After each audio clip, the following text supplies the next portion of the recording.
crimes. Real life drama.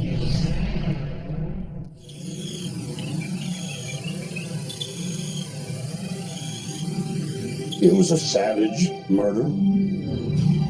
That was probably one of the most brutal that I've seen. The brutality of this was what stunned us all. But to cut a woman's throat, it's revenge, it's anger. Somebody hated her. Take a look at this. She's gorgeous, isn't she? Full of life. Just a little sweetheart. And once you knew her, you liked her forever. Can you give me her whole name? Her maiden name, Eva K. Smith, B.K. Judd, Eva K. Wilson, Eva K. Gilbert, Eva K. Wenal. Each time did she think, okay, this guy, this is going to be the one? I guess.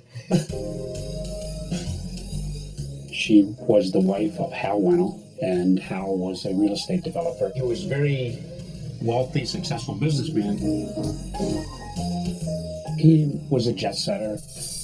He ran in a fast crowd of big money.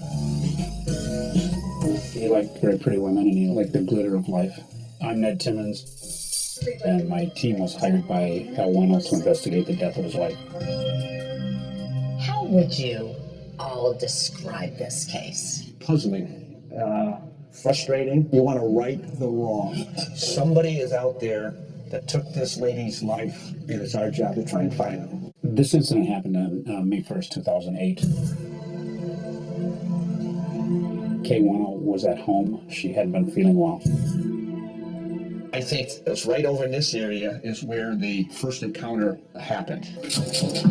The attack at the front door was brutal. And then I think he just hits her like this. Somebody hit her with a prize fighter type punch and just smashed her face in. I think she recovered and ran for the kitchen. She was running for her life. And I think this is where the perpetrator, the assailant, got her, caught her from behind, forced her to the ground. And then cut her neck. I believe Hal came home around 6:30 or 7 o'clock at night and found Kay.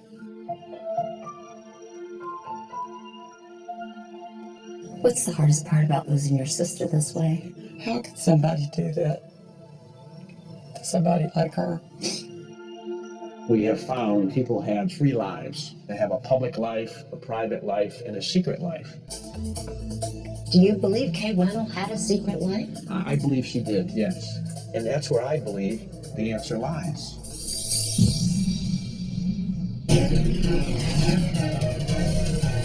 I'm Erin Moriarty. Tonight on 48 Hours. Who killed Kay Wenal?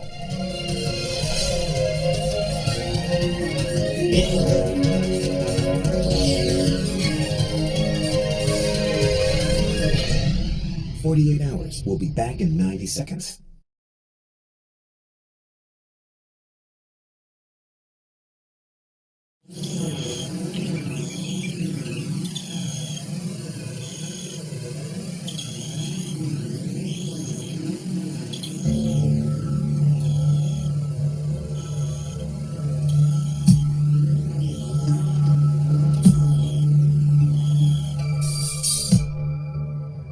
Why are you talking to me?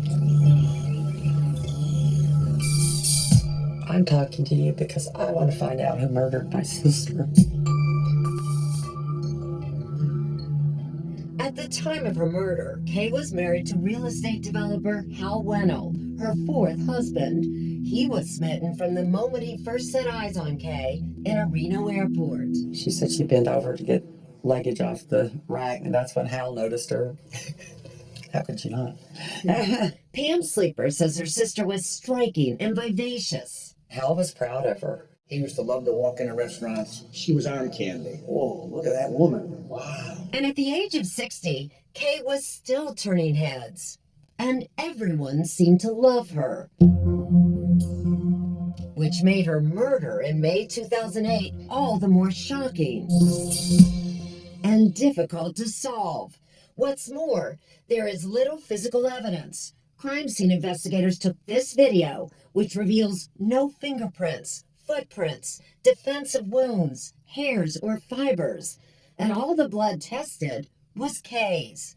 So 3 weeks after his wife's death, Kay Wenal offered a reward that would grow to $250,000.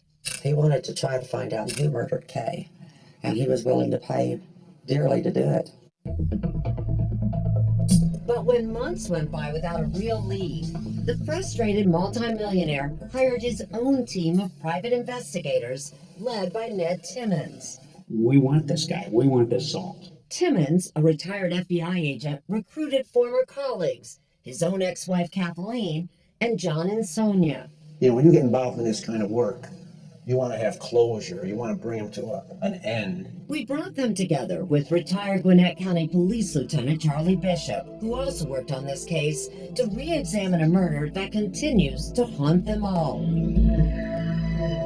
So can this be solved?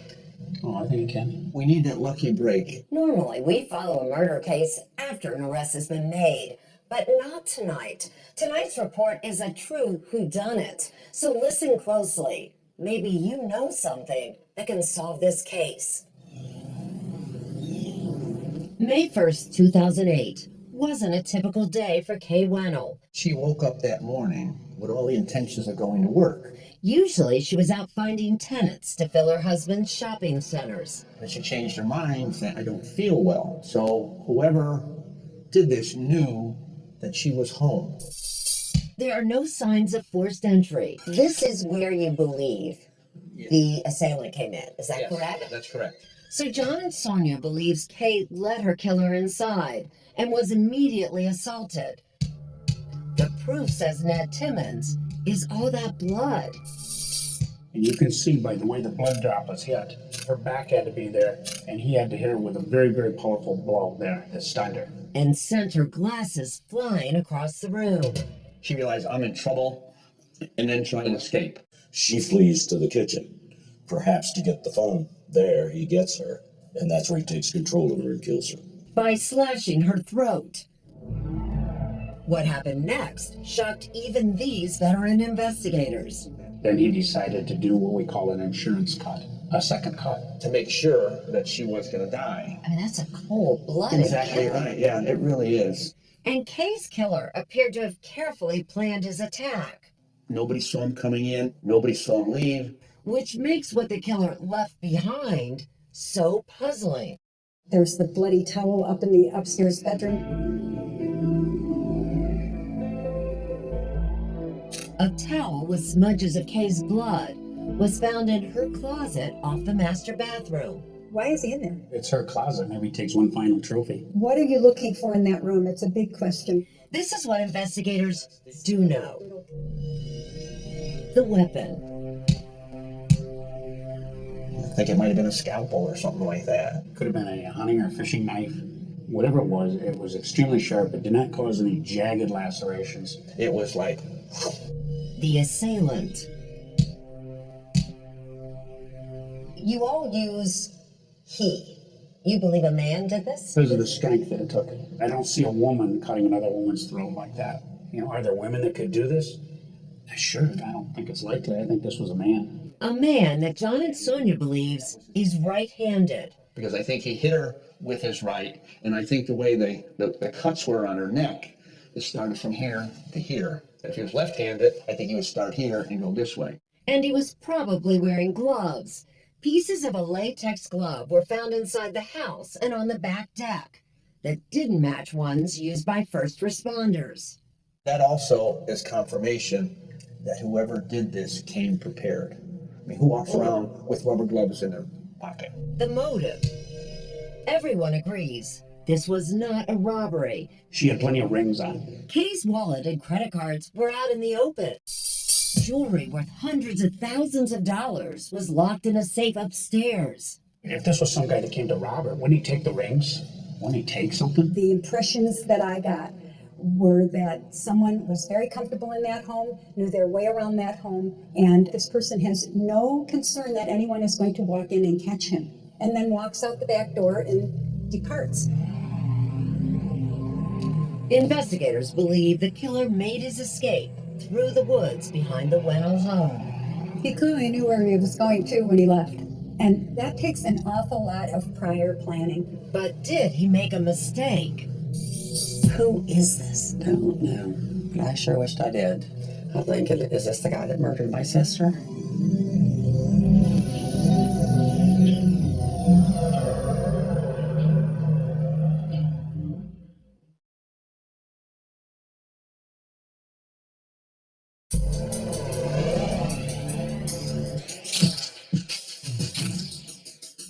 Six days after Kay Wenal was murdered, her family and friends gathered to say goodbye. It was packed. Lots of people. There was a lot of police in there. Gwinnett County Police took this surveillance footage. They were searching the faces for suspects. Pam Sleeper was searching for answers. Did Kay have enemies? I didn't think she did, but apparently she did. Did she ever talk about having any fears? No. Anybody threatening her? No. You had to wonder about Hal, didn't you? No. It just never crossed my mind. Ever. But it certainly occurred to police to look at Kay's husband. Hal was a suspect from day one. Hal, however, appeared eager to cooperate, agreeing to this police interview in 2008 without his lawyer present. To the best of my knowledge, I will tell you everything I know. And as investigators discovered, Hal had an ironclad alibi. We knew Hal physically wasn't there. We have video of him leaving his office. We have video of him going to a fast food restaurant, all within the time we believe the murder took place. There was also no evidence Hal had hired anyone. What's more, he seemed grief-stricken by Kay's death. And there are nights I wake up crying my heart out, middle of the night, like a child. It's horrible. It's really horrible, and especially if you don't know why, if she was hit by a car. Hal wasn't a part of this, in my opinion. So you don't believe he was involved? No, But I think Hal was protecting the memory of Kay. the secret stuff. The secret stuff, and he didn't want to divulge that because it would reflect poorly on Kay. Secrets Kay didn't even share with her sister Pam. There was a whole lot apparently she didn't talk to me about. And you think somewhere in there is the clue to her killer? I sure do. Kay had a colorful past. As investigators discovered, she not only married a lot, she also had affairs. She needed to be loved, and she needed to feel that she could attract any man. She was obsessed with this. In fact, Ned Timmons theorizes she may have been seeing someone at the time of her death. Hal knew her secret life. Hal was involved in the secret life, in my opinion. Do you think he put up with her then having affairs just to keep her on his arm? Absolutely, yeah. In a murder investigation, nothing is private. So the Wenal house was searched, and according to John and Sonia, more possible evidence of Kay's secret life was uncovered. Material we found in the house, Right? which would not be normal. In what way? What do you mean? He was unusual, almost perverted. Kinky? Kinky, yes, kinky's a good word. Outfits detectives described as fetish wear. And when we talked to Hal about it, first he said, no, I don't know anything about that stuff. Oh, then the next time, oh yeah, we went to a masquerade party and she dressed like a French maid. But this Halloween costume is tame compared to what else was found in Kay's closet. The list in police reports is X-rated. These outfits were not something a French maid would wear. And if she's not wearing them for Hal, then who's she wearing them for? Kay is a beautiful woman. If you came out and I'd line up 30 guys I know, they'd all tell you the same thing. Everybody, any guy would fall in love with Kay in a minute. Do you believe she knew her killer? I think she probably did. And cops do have one possible clue to his identity. A stranger seen in this neighborhood the very afternoon Kay was killed. This sketch was made with help from one of the Wenal's neighbors, who told police he actually saw the same man twice, on the day of the murder and the day before.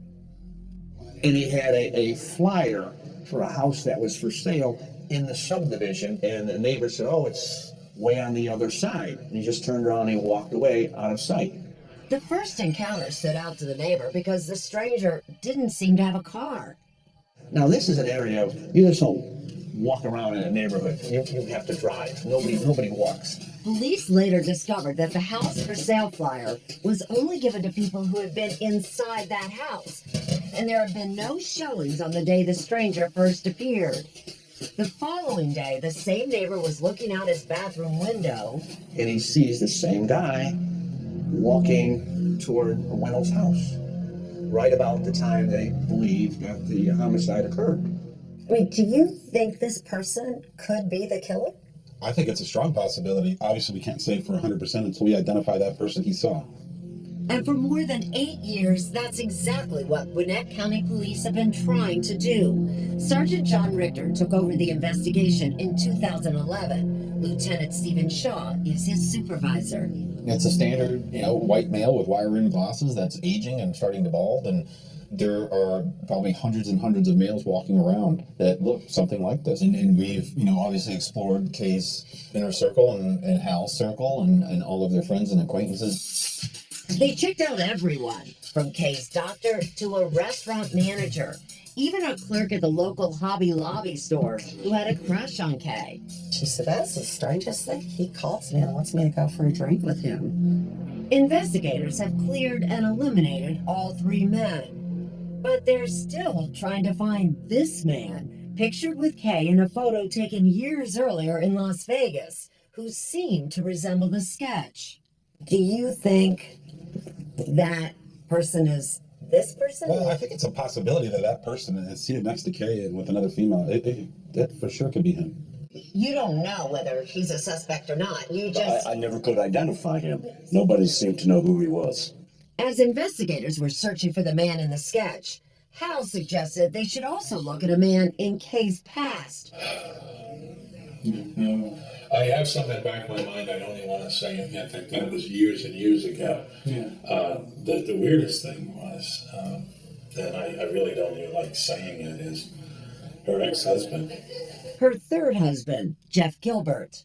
Was she still married to him when you two met? When we met, absolutely. Yes, she was. He was running Bally's Casino, where Kay was modeling, when Hal swept in and stole her away. He threatened her when she was trying to leave. I know that. But that's what she told me, so. You don't think that would make Jeff angry enough to want to kill her?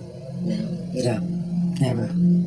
But just a few months before Kay was killed, Jeff called. He was traveling to Atlanta and wanted to see her and Hal. I said, well, what are you going to do? And she said, I told him we're not going. She said, he's livid about it. We looked at him because an ex-husband is of course, on our suspect list, but no indication that he was involved. We don't have any evidence through airlines or phone records, and we looked into it to indicate that he was in the Atlanta area. Then, nearly 3 months after Kay was killed, out of the blue, the most tantalizing and perplexing clue of all. I was in shock. I didn't know what to think.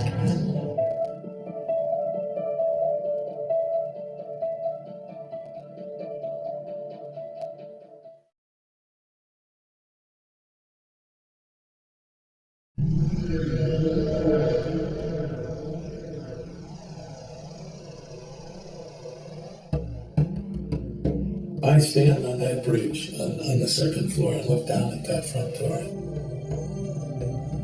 I say, Kay, what happened here? What really happened? Whoever did this because one of 2 reasons. They're very angry with her, or they're very angry with you. I've been in this game for 40 years. Who the hell kills your wife? Not even the mafia does that. Despite what Hal Wenal believed, cold case investigators Lieutenant Stephen Shaw and Sergeant John Richter wonder if the killer could be connected in some way to Wenal's business. We have to look at every option and every possibility to figure out who did it. Back in 2008, Hal was the picture of wealth and success. He was the ultimate salesman. Contractor David Hughes built many of Hal's shopping centers. He was all the time looking for another deal. When he got one going, he was looking for another one. Like so many risk takers, Hal made and lost millions. At the time of Kay's death, what kind of shape was his business in? It's hard to tell. In the face, it looks like they had a lot of money. However, after digging into the case, it appears that it was maybe smoke and mirrors. We find out that maybe there was some fraud or some stuff that wasn't always on the up and ups. Hal Wenal made his fortune buying land, building shopping centers, and then selling the malls fully leased for a profit. But according to Marie Lundquist, Hal would sometimes cook the books. He wasn't the most honest person in the world. Marie began working for Hal in 2007 as his administrative assistant. We sold a shopping center in Lawrenceville, and the whole deal was bad. He was paying tenants rent, so when the new owners bought it, the books looked like they were paying rent every month, when in fact Hal was paying their rent. Some of them. Yeah, I can say to you without reservation, I can't even think of anybody. We have tenants occasionally who fall out, but they don't blame me. Yet we found 6 lawsuits filed against Hal and his various companies, some of them from people who did blame him, claiming fraud, but Hal brushed it off. If you don't make any money, you never get sued for anything. I mean, you make a buck, people come after you. Do you think there's any possibility that the Kay's death might have something to do with someone angry with Hal? Yeah, because apparently he owed a lot of people money, and he didn't make a lot of friends. It could be a revenge thing. Kay's sister Pam wonders if an investor was angry enough to hire a professional killer, which could explain the lack of evidence at the crime scene. There was a lot of blood there, and how this guy got away without a footprint, a hand mark on the wall, or anything, it's just amazing. But the idea of a professional hit doesn't make sense to the investigators who've examined the case over the years. I think if it was hired killer, it would have been a gun. with a gun, Yeah, no 22 physical or something contact, to the back of the just head. Yeah. boom, boom, Bye. out the door, see you later, that's it, I'm done. And what makes a hitman even more unlikely, they say, is what happened nearly 3 months after Kay was murdered. A peculiar letter arrived at the Gwinnett County offices of the Atlanta Journal-Constitution. The letter wasn't published back then, but it was given to the police. The police department wanted to meet with us. They showed us this letter. Cut out in little bitty, individual, different letters out of different magazines, all glued in to this page, and it was shocking. The envelope, postmarked July 21st, 2008, had been mailed from Augusta, Georgia, some 140 miles away from where Kay was murdered. Wow. It was bizarre, odd. The letter and envelope were taken apart and carefully examined by the crime lab, but no DNA or other useful forensics were found. Whoever did this did it with gloves on. I mean, they cut each individual letters out and then glued them. So it was very time consuming to do that. Do you know how hard that would be to stick these things on there with plastic it's incredible. cups on? I mean, this is really a long, just to go through the magazine. The letter is shocking, filled with expletives. I bet Kay Wenal never told anyone what she really was. It turns out she was just a money-grubbing whore. I loved her, and she said we could be together.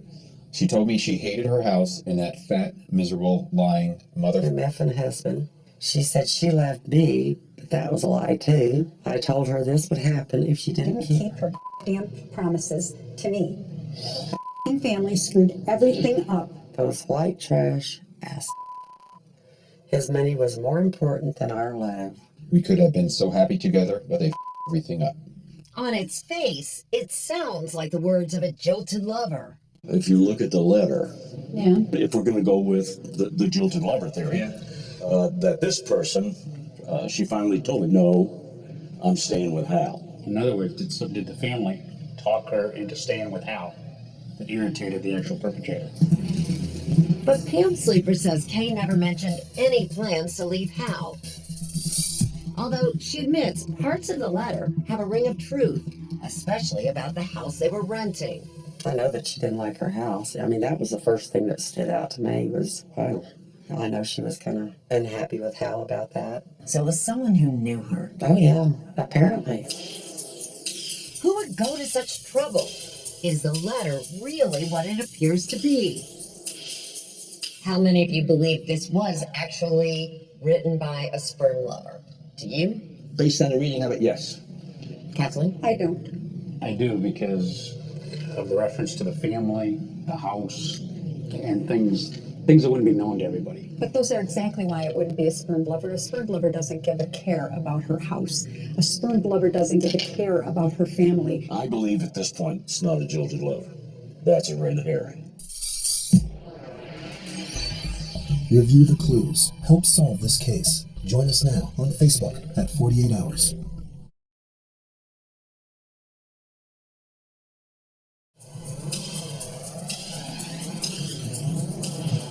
The investigation into Kay Wenal's death got new life when this letter arrived in July of 2008. It felt like something dreamed up by a Hollywood screenwriter. It's what the author thinks threat letters should look like. This is almost scripted. So you have to say, what's the purpose? Former FBI profiler Mary Ellen O'Toole agreed to examine the letter for us. She now heads the forensic science program at George Mason University.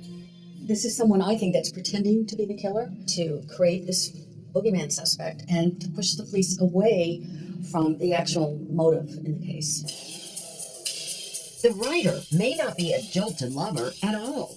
From working cases like this, if this was a spurned lover, then this would not be the first note. A spurned lover is going to have notes preceding this one where Kay is the most wonderful thing in the world. I love you. We're perfect together. Even if it's a delusional stalker, initially they love their victims. They're beautiful. They're going to spend their life together.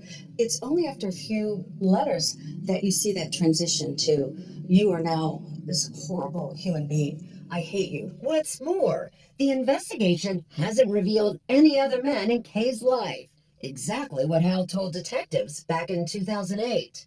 As God is my judge, I don't think Kay was having an affair. She had to be the best damn actress in the world.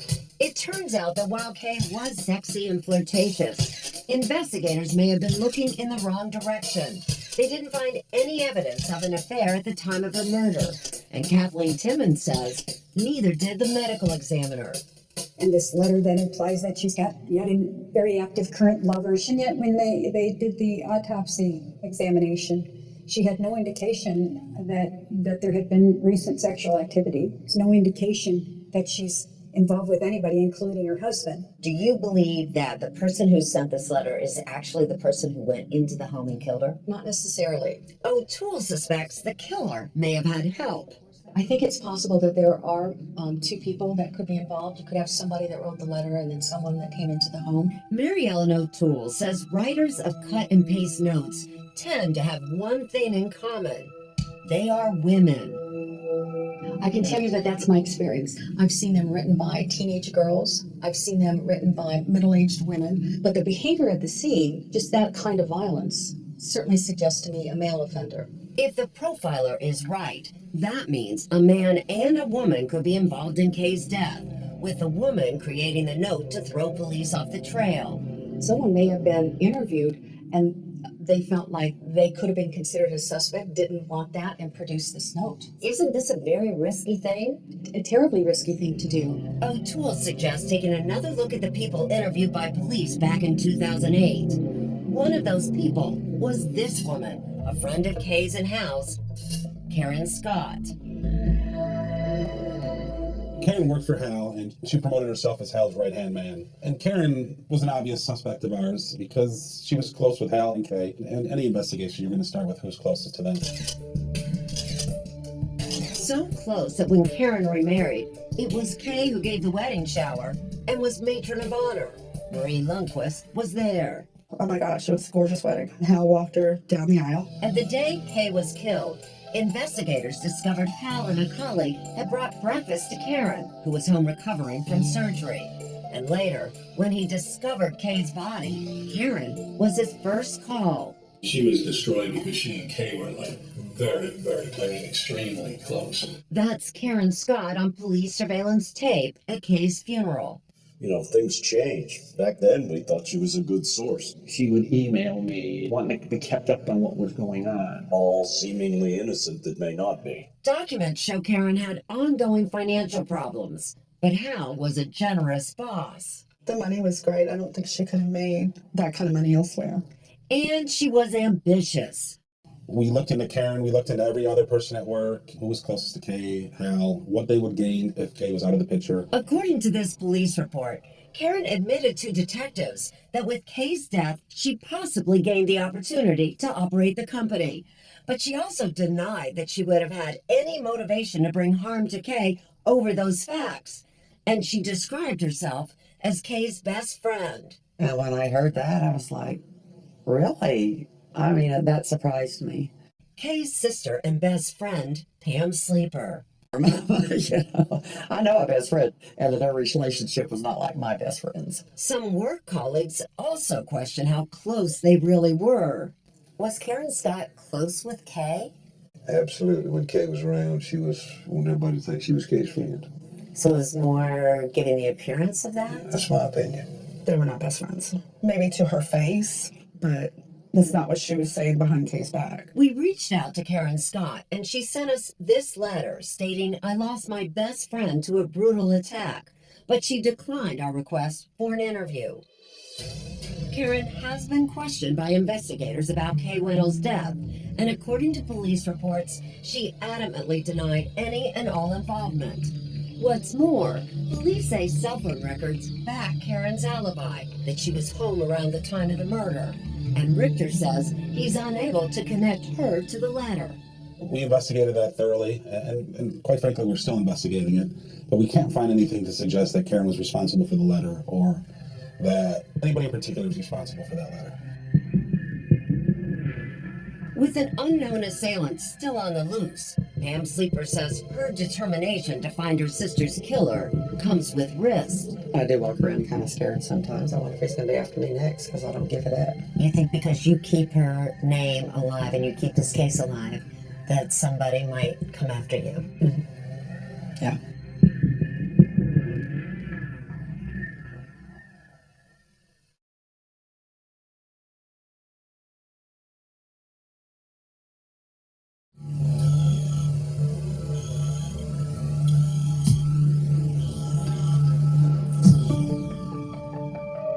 That was the last picture taken of Kay on her 60th birthday. Pam Sleeper says that after Kay's murder, Hal Wenal was never the same. He called me every day. He was just lost. He missed her so much. He would say, "Who? Why?" I was like, I don't know how. It's what we're trying to find out. I try to stay busy morning, noon, night. I hate the mornings going to work because I know I'm coming home to that house at night. Weekends, I despise. Hal may have hated being in the house, but he refused to leave it. If your wife or significant other was murdered in that house, wouldn't you want to get out of that house? Private investigator Ned Timmons. Do you want to walk in the kitchen every day and have this vision of all this blood and her lying there with her throat cut? You know, it just didn't make sense. Still more perplexing to investigators, Hal kept the house exactly as it was the day Kay was killed. Her sneakers next to the living room couch. Her book open to the page she was reading. Drops of her blood on the staircase. It was never cleaned up.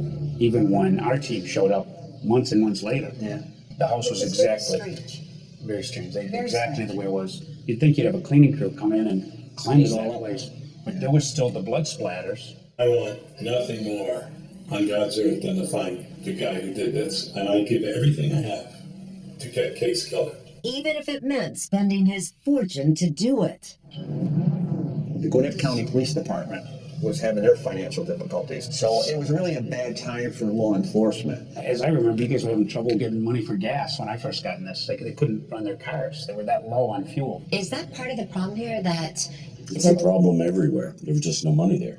Again, another reason Hal contacted these folks, because they had so much more resources available to them than we did.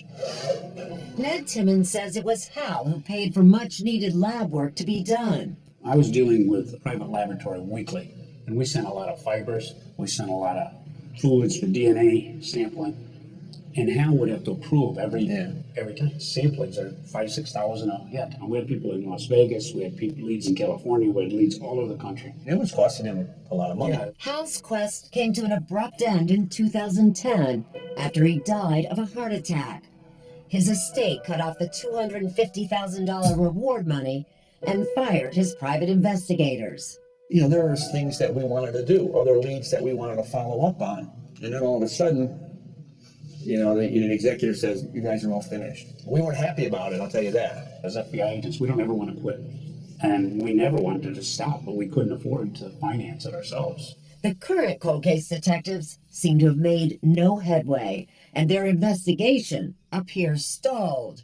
This case on the face of it looks like it would be solvable. Why is it still open? From the amount of time put into it and the different investigators involved, I really don't have an answer for that. And that's the most frustrating part. And I think that's probably why we're here today, is that we'll get someone's attention and someone who knows something will call us. I know there's somebody out there that knows. And I think they just need to come forward and let us know, you know. It would just help so much.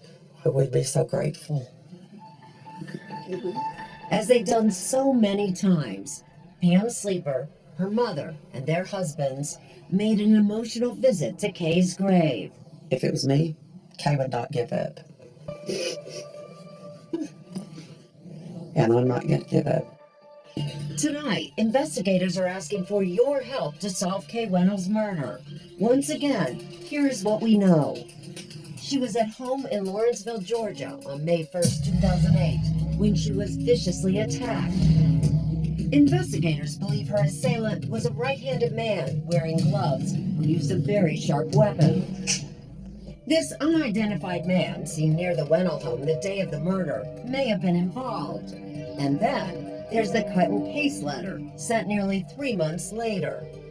People who think they get away with murder sigh a big sigh of relief when years go by. But this program is going to make them very nervous.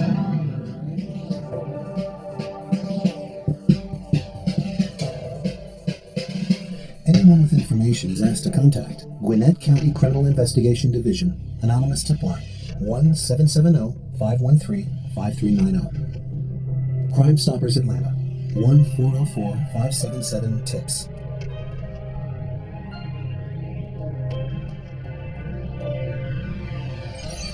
Walk through the crime scene. Could you help solve this case? Join us at 48hours.com.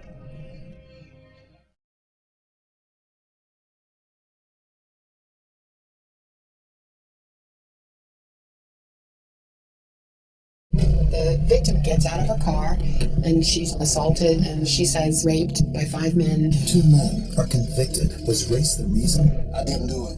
I wouldn't do it. I had suicide all over me. 2 families knew they were innocent. When the judge said 75 years, and I attempted to take my life.